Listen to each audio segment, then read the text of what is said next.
জানাচ্ছি শক্তি ফাউন্ডেশনের মাননীয় উপনির্বাহী পরিচালক জনাব ইমরান আহমেদকে।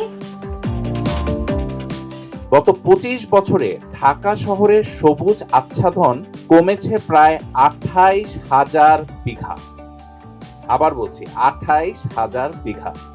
২০০০ সালে ঢাকায় সবুজ আচ্ছাদনের ছাড় ছিল ৪০%। আমরা সবাই হয়তো এখানে ছিলাম। এখন যা পৌঁছিয়েছে মাত্র ১৫%। অর্থাৎ এই সময় ঢাকায় সবুজের পরিমাণ কমেছে প্রায় ৬১%। শক্তি ফাউন্ডেশনের লক্ষ্য হলো সরকারি ও বেসরকারি অংশীদারিত্বের সাথে হাত মিলিয়ে এই হারিয়ে যাওয়া সবুজকে যথাসম্ভব পুনরুদ্ধার করা।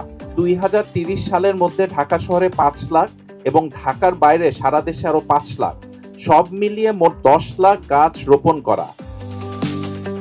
আমি মনে করি যে মিউচুয়াল ট্রাস্ট ব্যাংক শুধু একটি না, আমি যেটা ইমরান সাহেব বললে ডেফিনেটলি আপনারা ৫ কোটি টাকা দেবেন, আমরা ডেফিনেটলি চাইবো, আমাদের নিজেদের স্বার্থেই চাইবো। কেন আমরা যদি এখানে ব্যাংকিং করতে চাই, আমাদের এখানে একটা ভালো একটা কমিউনিটি লাগবে, ভালো একটা জায়গা লাগবে, ভালো একটা দেশ লাগবে, এবং সেখানে green is very important. Miyawaki bond সম্বন্ধে আমার তেমন একটা আইডিয়া ছিল না। যদি ইমরান সাহেব এবং যা আমি শুনলাম, যদি সত্যি সত্যি আপনারা যে একটা বললেন যে ৫ কোটি টাকার গাছ, আমি এতে তৃপ্ত না। ৫ কোটি গাছ চাই আমি। শক্তিকে ধন্যবাদ দিয়ে না, কৃতজ্ঞতা স্বীকার করে।